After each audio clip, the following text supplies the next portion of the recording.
Two of the obvious picks, two of the more overpowered picks that you would see.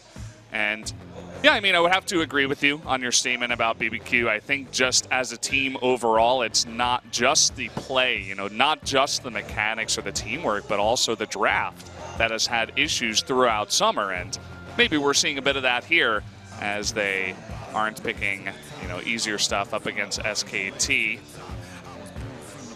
And with the Taliyah, she's going to have a hard time getting past the Maokai and Alistar front line, trying to deal significant damage to the DPS. So as a result, it's going to be all about the laning phase. Keeping members split on the map will be BBQ's motto. And to me, that looks like a Cho'Gath in the jungle. It's going to be better suited for Taliyah to help a split-pushing top laner.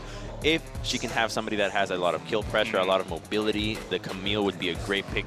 But SKT's answering with a wild draft here with the Maokai jungle and the Trundle into the Cho'Gath. So what we had previously seen as Trundle into the Maokai can also work into the Cho just fine. You've got plenty of wave clear, and if they can get out of the laning phase well, that means that this composition can scale infinitely with Cassidy and Tristana and a beefy frontline that can melt anybody with the Trundle. So a sick draft from SKT, and we really want to see what BBQ is answering with, because they're going to have the early game mostly up to them. With the Maokai jungle, the Jarvan will have an easy time doing whatever he wants, but they need to be proactive and not let SKT bank on their scaling and just beat them with superior macro and then team fighting. I was curious to see this kind of picks come in, this kind of draft from SKT. Definitely not the, you know, norm, not the kind of draft you would pick if you're trying to hide certain picks against Afrika, but I suppose they just want to make sure that they win this game 100% first, and they're not necessarily scared of showing their hand, if you will, to Afrika coming up in the wild card. Well, it's a crazy strong composition. Trundle is surprisingly... Ghost with no flash right now, no summoners at all. There the ward comes down, Bang coming in to help out, and the double root and first blood will go over to Wolf. But meanwhile, Faker getting ganked in the mid lane. They're going to trade 1 for 1. First blood going to Alistar, pretty much the worst person you want to have that on. The entire gold will go solely to utility. We'll see what Wolf can make out of that, either Mobies or some roaming or Sightstone, which has been their preferred MO. And in the meantime, that gank onto the mid lane was a flashless Faker, so it was Temp that was able to force out Faker's flash earlier. The punishment came through, and right before he hits level 6 with a nice CS advantage. And we're going to look at it again. Don't think any summoners needed to be burned on this one. As easy as you like it. A Cassidy that's overextended, fishing for level 6 is one easy to kill Cass. About as easy minutes. People don't want to admit it, but the first cost to most issues is stupidity, and here's a gank on bot lane. Weaver's well and Jarvan. Okay, Wolf in a lot of trouble. No flash. 4-on-1.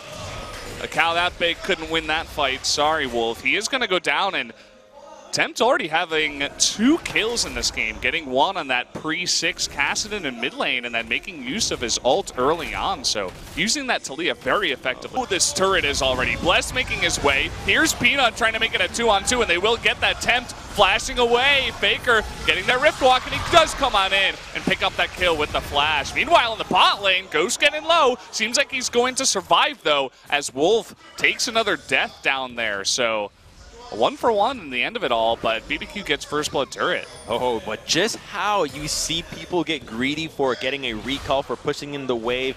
BBQ gets greedy and gives off kills, and Cassidy getting kills is the worst thing that can happen. That's a guy that was behind early, who you want to keep behind. And the fact that they get too excited to try to take that tower, they could have just waited for another wave. Things were going well. If they had a little more patience, it still would have been a probably under 15 minutes mid-tier 1, which would have been great for them. Instead, we'll cut to the bottom lane, see what happens. Probably an engage from Totoro onto Wolf.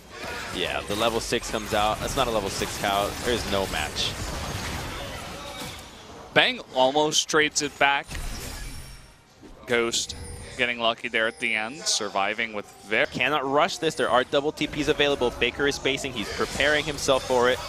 They're thinking about it. They're going to knock up Wolf, who does not have his ultimate ready to go. That is the big target. In comes Cataclysm, and they take down the Bull.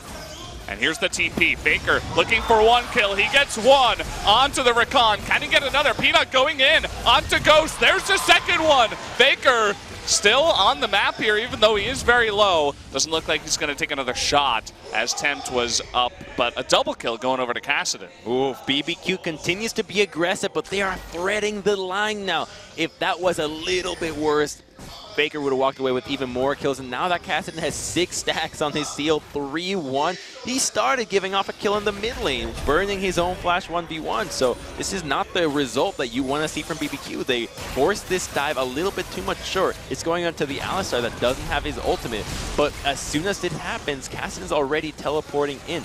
This dive has already taken a turn for the worse when Kassadin gets to be in a flanking position, and there's just not enough damage there from the ultimates being burned previously to take him down. So he gets to walk away level 11 with plenty of gold in his pocket. That's BBQ. Those trades could prove to be crucial. Crazy's in trouble. Ooh, nice pillar. Doesn't look okay. They are going to commit to that ultimate. You can see Talia making her way up. She does have the Weaver's Wall. Crazy getting low. There's the Feast, and he is tanking that turret. A couple more hits will do it. Oh, the flash gets out up there, and Peanut is going to Q him. Temps, though, still on the chase, doing a bit of poking damage. Peanut getting lower and lower, but here comes exactly this, for BBQ to commit to the top side of the map. And they're going to go for this one, but Kassadin's answering bottom. Okay, they will have the Cataclysm. There's no flash onto Untara. There is the knockup from both members. The Substitute Gate making this Trundle really hard to kill. Look at how tanky he is. Those rocks are just scratching the Trundle right now. Looks like eventually he will go down to that true damage. But where's the response out of SKT? BBQ's bottom.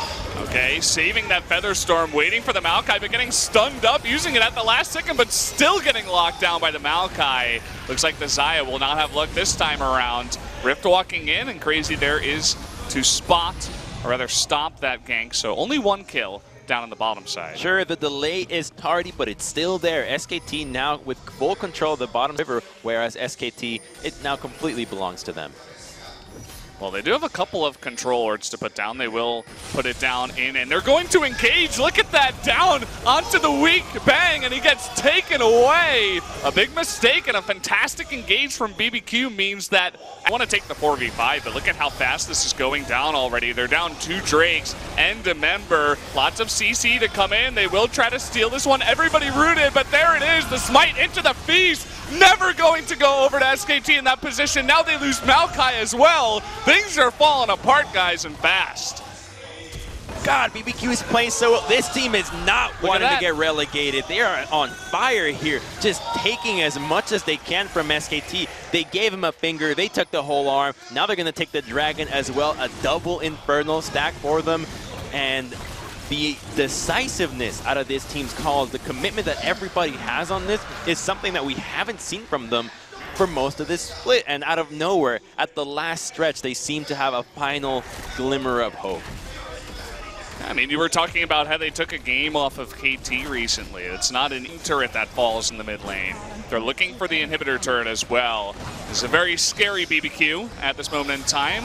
And they get the knockup on a Peanut. That should be an easy cleanup. Peanut getting out of position. Gonna make this push even stronger. Coming in. Now the Cataclysm coming down. Bless doesn't really have a follow-up, but there's the double knockup. They're looking for the big play. Wolf, though, able to get a pretty nice knockup himself, but Untara not able to do damage in the front line. Wolf gonna get caught down, and they're continuing to push. The inhibitor is gonna go down. Will they push for the game? Looks like it. They're gonna end right here.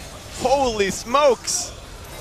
Is SKT going into playoffs gonna go down in 26 minutes? Is this about to happen, guys? To the team that was contesting for last place, I believe so. This is real life, guys. Mark it up. This is happening. BBQ is gonna take game number 1 against SKT in 26 minutes.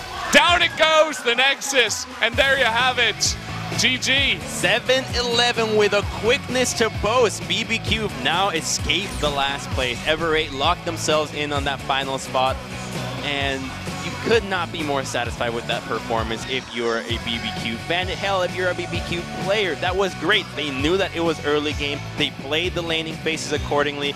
Top was passive, mid was aggressive, bottom was aggressive, jungle looking for opportunities, and best of all, whenever SKT gave something to them, they seized it, and they capitalized harder than any of us could have imagined. BBQ getting their very deserved camera shots here. Very curious to see exactly the way that SKT looks, because that will tell us a lot about that one. Their draft, it looked pretty strong. They were playing for the late game, but they got rolled over, man, and they do not look happy. Well, that draft's weakness was the wave clear. You know, Kassadin will have an easier time against Taliyah as the game progresses, and you would have liked to see a 1-3-1 formation be assumed where Tristan can just wave clear safely from the mid lane as long as no major objectives come through. But the Baron being so early meant that there was no way for SKT